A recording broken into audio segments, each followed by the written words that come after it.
Good afternoon, my name is Saurabh Meena. आज का बहुत ही इंटरेस्टिंग टॉपिक होने वाला है। आज का पूरा वीडियो इंपॉर्टेंट है, specially for all the government employees. And मैं बहुत डिटेल में डिस्कस करने वाला हूँ एक ऐसी लीव के बारे में विच इज़ हाईली अंडररेटेड, बहुत कम लोग यूज़ करते हैं।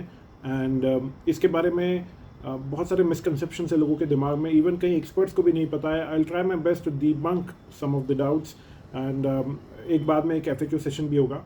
सो बिगिनिंग विद सम सिनेरियोज, कई बार ऐसा होता है कि किसी गवर्नमेंट एम्प्लॉय की ऐसी सिचुएशन होती है कि he has to take a leave and उसके पास लीव नहीं होती। एक हमारे यहाँ एक एम्प्लॉय, लेडी फीमेल एम्प्लॉय थी।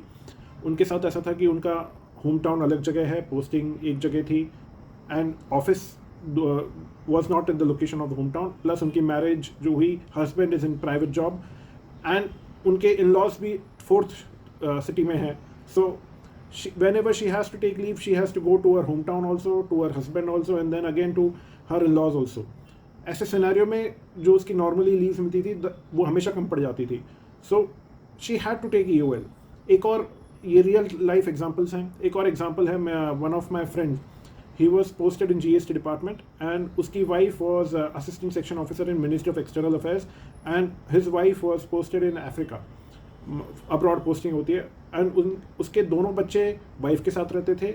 वाइफ, बिकॉज उस जॉब में सैलरी ज़्यादा अच्छी है, फॉरेन अलाउंस अच्छा खासा मिलता है, so wife was settled over there. She could take only limited leaves and even he could take only limited leaves.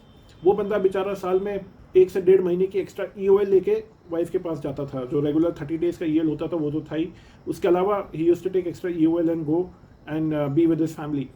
ऐसे कई कई एग्जांपल्स हैं। एक और एग्जांपल मैं बताऊंगा कि एक one of my friend, he is in Rajasthan state government department, and उसके साथ ऐसा हुआ था कि his family member, he lost his family member during Covid and he had to take leave. And उसके क्योंकि छोटे बच्चे भी थे, उनको भी मैनेज करना था, तो it was very difficult for him and he had to take EOL।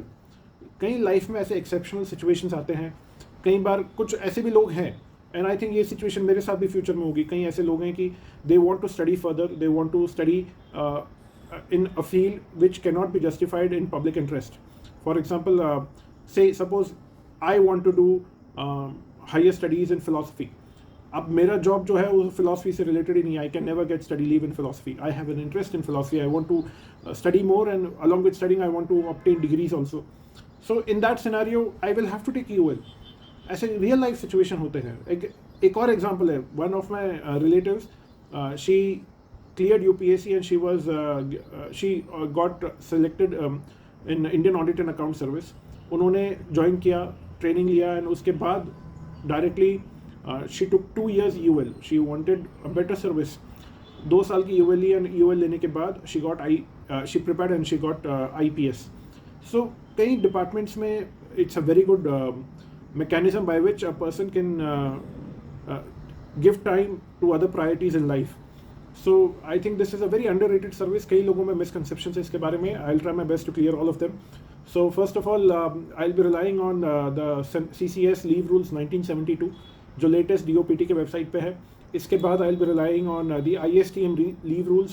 मैंने कुछ इंपॉर्टेंट पॉइंट्स भी नोट डाउन कर रखे हैं इसमें से, I've highlighted them.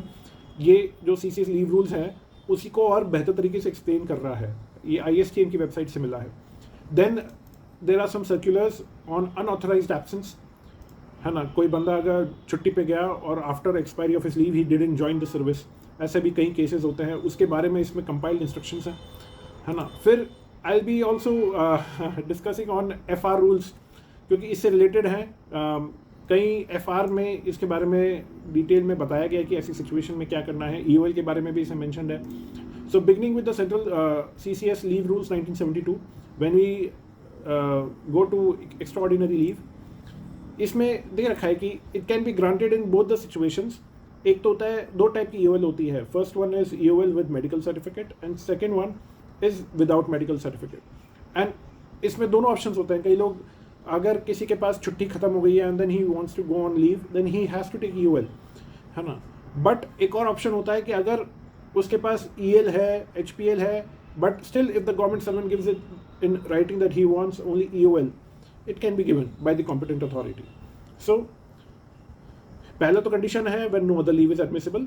Second is when it is other leave is admissible but the government servant applies in writing for the grant of extraordinary leave. ये भी होता है, ठीक है, ये मैंने बता ही दिया.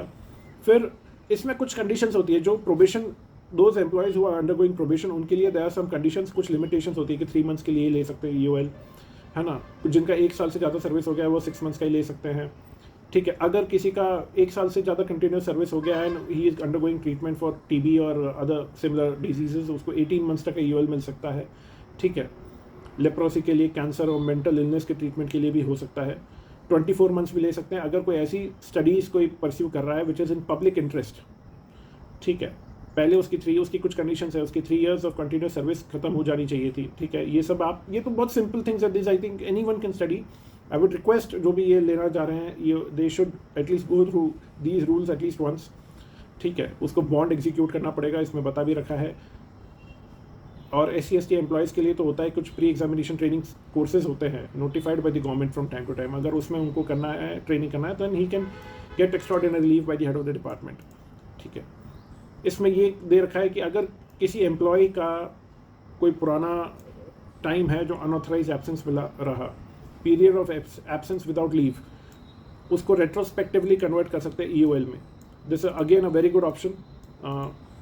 एंड यहाँ पे तो ये EOL का इतना सा दे रखा है, but when you go to IS scheme leave rules, इसमें और थोड़ा डिटेल में दे रखा है कि EOL के ना डेबिट होते हैं, ये डेबिट होता है या नहीं होता है, इसमें बता रखा है. इन्होंने क्लियरली समझा रखा है कि मैटरनिटी लीव डेबिट नहीं होता है लीव अकाउंट से, लेकिन EOL होता है. लीव नॉट ड्यू, ये भी एक डिफरेंट काइंड ऑफ लीव है, इसमें भी कुछ कंडीशंस होती है, शायद 1 साल का ही होता है. ये भी इंटरेस्टिंग है, but this is a very important document. इसमें बहुत अच्छे से समझा रखा है सिंपल लैंग्वेज में. सो EOL में भी डेबिट होता है.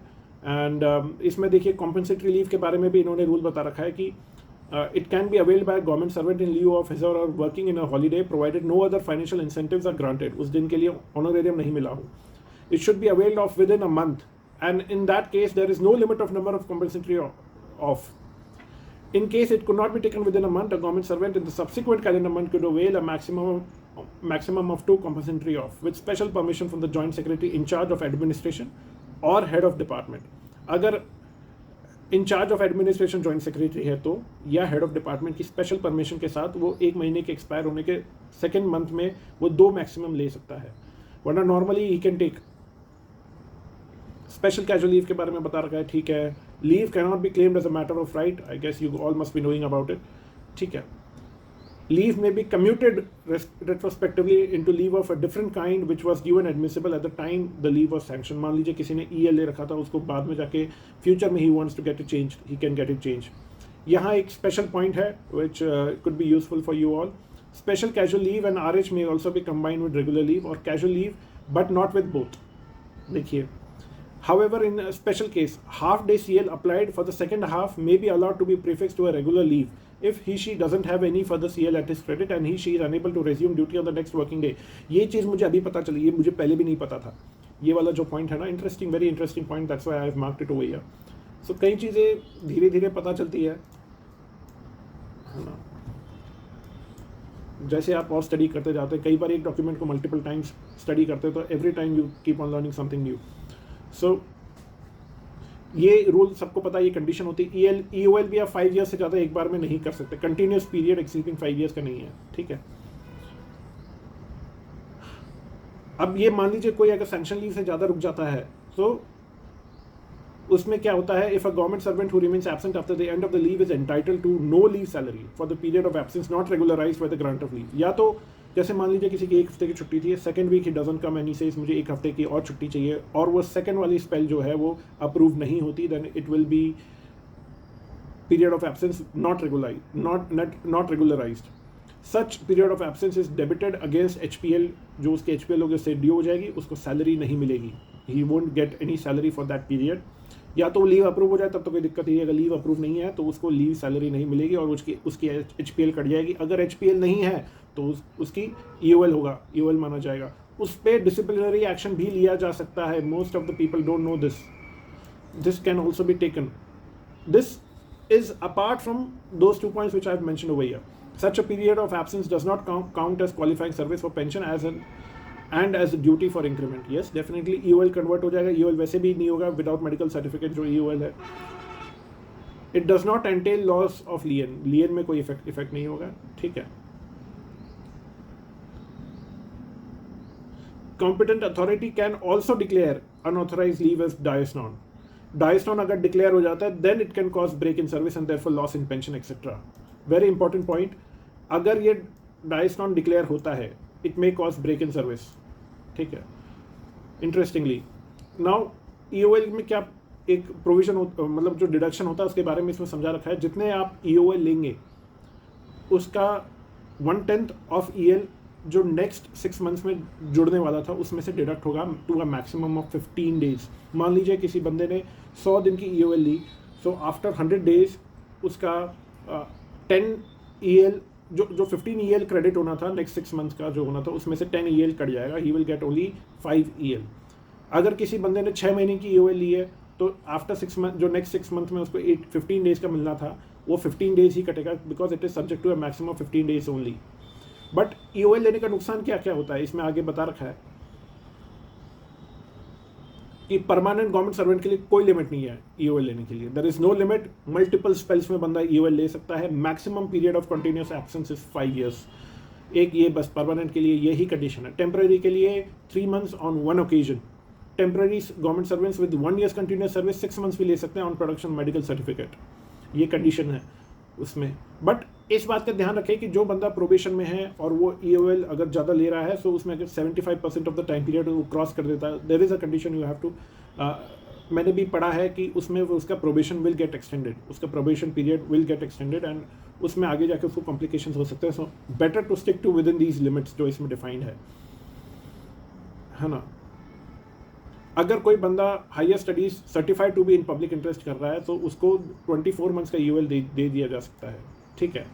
और वो पहले भी अगर 3 मंथ्स का ईओएल कंज्यूम कर चुका है तो भी एक्स्ट्रा 24 मंथ्स का इसमें लिखा हुआ है। ये सब आपने पहले भी ये लीव रूल्स में देख लिया था।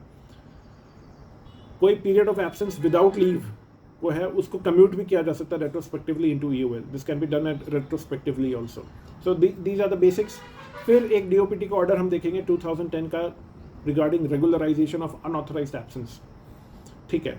They are basically made because the ministries do not follow the prescribed procedure। इसमें बता रहा है क्या प्रोसीजर होना चाहिए as per rule 25 of the CCS leave rules 1972, unless the competent authority to grant leave extends the leave, servant who remains absent after the end of the leave is entitled to no leave salary नहीं मिलेगी for the period of such absence and the period shall be debited against the leave account as though it were half pay leave। ये हमने पहले discuss कर लिया है, ठीक है। उसके बाद ये बता रखा है कि long pending unauthorized absence leads to delay in other service matters of the government servants including promotions. कोई अनऑथराइज्ड एब्सेंस में लॉन्ग है तो उसको प्रमोशंस में भी इफेक्ट होगा, डेफिनेटली होगा। फिर इसके कॉन्सिक्वेंसेज या इसमें क्या फॉलो करना चाहिए उसमें it has been shown under FR 17 and 17A। Now I have FR open with me right now and मैंने बुक मार्क कर रखा है FR 17। FR 17 में ये लिखा हुआ है 17A ये रहा, okay. Without prejudice to the provision of the rule 27 of the CCS pension rules a period of unauthorized absence के बारे में लिखा हुआ है। इसमें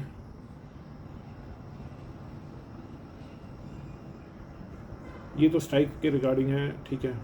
action in combination during a strike without any authority और valid reason to the satisfaction of the competent authority, remaining absent unauthorisedly or deserting the post shall be deemed to cause an interruption or break in service of the employee unless otherwise decided by the competent authority for the purpose of LTC, quasi-permanency and eligibility for appearing in departmental examinations for which a minimum period of continuous service is required। जब LDC की exam का एक provision आता है, एक option होता है after completing 3 years of service, और नॉर्मल प्रमोशन में शायद 5 years, कई जगह रिक्रूटमेंट रूल्स में ऐसा होता है। सो अगर उसमें आपको बीच में ब्रेक इन सर्विस हो जाएगा देन दैट उसका कंटिन्यूस सर्विस का जो 3 years का है वो फुलफिल नहीं हो पाएगा, अनलेस अगर कॉम्पिटेंट अथॉरिटी ऐसा लिख दे कि कोई बात नहीं, it may be considered the service में भी काउंटेड, ऐसा ऑर्डर में लिख दे then it's a different thing. But इसमें ऐसा लिखा हुआ है कि अगर कोई बंदा remains absent unauthorizedly he shall be deemed to cause an interruption or break in service। अब unauthorized absence में है, कोई बंदा अगर पहले EOL अप्लाई करके जा रहा है then that is not unauthorized absence, ठीक है। ये इन्होंने इधर भी बता रखा है, FR 17A का लिखा हुआ है shall remaining absent without any authority or deserting of the post shall be deemed to cause an interruption or break in service। So it's a very important thing कि अगर कोई बंदा विदाउट अथॉरिटी रिमेनिंग एब्सेंट है without informing authority, then it will be deem to cause an interruption और break in service हो जाएगा, तो उसके प्रमोशन पे भी इफेक्ट पड़ सकता है। ठीक है। Such absence without leave, where it stands singly and not in continuation of any authorized leave of absence, will constitute an interruption of service for the purpose of pension, and unless the pension sanctioning authority exercises its powers under Article 421 Civil Services Regulations, the entire past service will remain forfeited, will stand forfeited. So ये तब होता है break in service होके जो पास service forfeit हो जाती है, that is when कोई बंदा अनऑथराइज्ड एब्सेंस में है। EOL is not unauthorized absence. कोई बंदा EOL लेके गया है और फिर ज्वाइन करता है, that is not unauthorized absence, it's a normal form of leave, ये भी एक काइंड ऑफ लीव है। सो इसमें ब्रेक इन सर्विस नहीं होगा। बट अगर कोई बंदा अनऑथराइज्ड एब्सेंस रहता है और फिर कॉम्पिटेंट अथॉरिटी उसको HPL डिडक्ट करती है और वो पीरियड को उसमें कोई लीव अप्रूव नहीं करती है, देन वो उसमें उसको लीव सैलरी नहीं मिलेगी, एंड उसके अलावा उसका ब्रेक इन सर्विस भी डीम्ड होगा। It will cause an interruption of service for the purpose of pension also, and उसकी past service will stand forfeited. ठीक है। Only in cases where the disciplinary authority is satisfied that the grounds for unauthorized absence are justified, the leave of this kind applied for and due admissible may be granted to him. और मान लीजिए कोई बंदा unauthorised absence में है but उसकी कुछ ऐसी रीज़न थी, कंपेलिंग रीजन थी कि उसके लिए ही could not come to office. कई बार ऐसी सिचुएशन हो जाती है, कोई बंदा किसी के पेरेंट्स एक्सपायर हो जाए या कुछ ऐसा इशू हो जाए, ऐसे में he cannot come to office, but if he gives that explanation to the competent authority and seeks a request कि उसकी जो वो रिमेनिंग पीरियड है that may be considered as either EL or HPL or EOL also, and if the competent authority agrees कि ऐसा है, then उसको ये इश्यूज नहीं होंगे, जो उसको ये पनिशमेंट या ब्रेक इन सर्विस नहीं होगा। Very simple.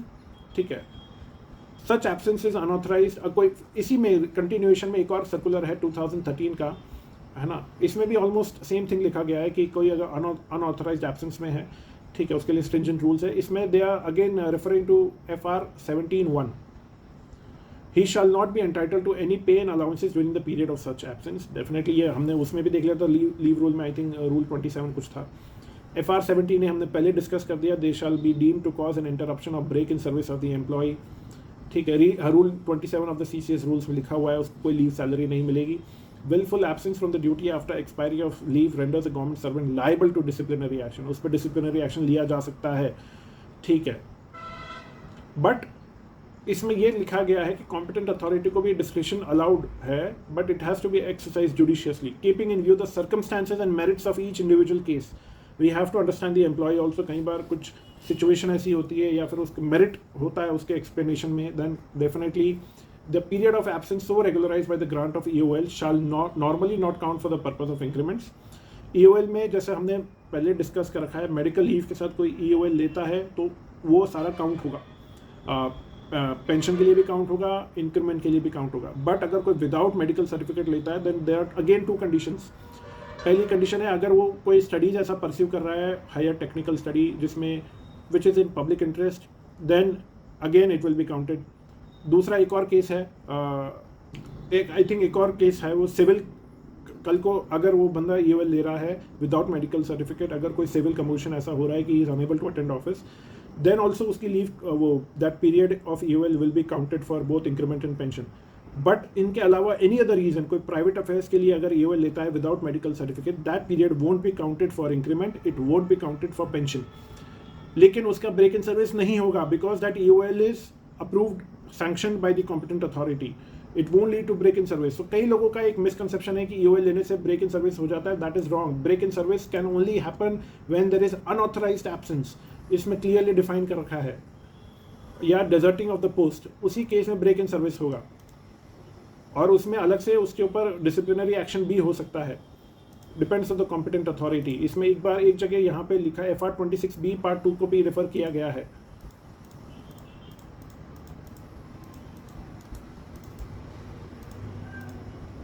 ये रहा FR 26B पार्ट 2, ये रहा। All leave except extraordinary leave taken otherwise than on medical certificate, and the period of deputation out of India shall count for the increment in the time scale applicable to the post in which a government servant was officiating. अगर वो बंदा EOL पे है, EOL पे तो होगा ही नहीं, वो period of deputation shall count for the increment, ठीक है। एंड अगर कोई ऐसा सिचुएशन होता है, if the president, if he is satisfied that the extra EOL was taken for any cause beyond the government servant's control or for prosecuting higher scientific studies and technical studies, direct that EOL shall be counted for increments under clause 1 or clause 2। या मैंने पहले ही बता दिया था, अगर कोई ऐसी studies के लिए है तो वो काउंट होगा। इसमें और भी कंडीशंस हैं, I would request you to please go through it. ये तो अलग चीज़ आ गया, एक्स-कैडर पोस्ट के लिए आ गया, ट्रांसफ़र टू फॉरेन सर्विस वाला केस है, डिफरेंट केस। लियन वाला इशू है, ये अलग इशू है। Foreign service counts for increments in the time scale, ये इट्स अ डिफरेंट इशू, ठीक है। So that's all. बट इसमें कई FAQs हैं which I will be discussing. First एक FAQ which I will be discussing now. So these are 2 basic questions इस session में कि HRA मिलेगा या नहीं मिलेगा with EOL। HRA definitely a person जिसने EOL लिया उसको HRA मिलेगा up to 6 months. After 6 months एक सर्टिफिकेशन होता है, वो पोस्ट देने के बाद ही HRA मिल सकता है। Second is can EOL lead to break in service. Normally in 99% cases EOL is a form of leave, it is a form of authorized leave, it won't lead to break in service। but कोई बंदा अगर unauthorized absence में रहता है, उसके बाद उसका ये उसके ऊपर डिसिप्लिनरी एक्शन लिया जाता है, एंड वो एक्शन में अगर कॉम्पिटेंट अथॉरिटी ऐसा लिख दे कि it may be considered as EOL but with break in service for the period, अगर ऐसा लिख दे then only it can happen, which is very rare. Less than 1% case में ऐसा हो सकता होगा, but I don't think so ऐसा होगा, बिकॉज अगर EOL है तो वो अनऑथराइज एब्सेंस ही नहीं रहा।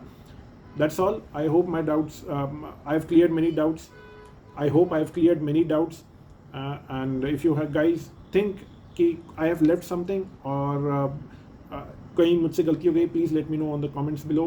I hope this session was helpful. I have tried my best to cover many aspects of these rules. That's all. God bless you all. Thank you.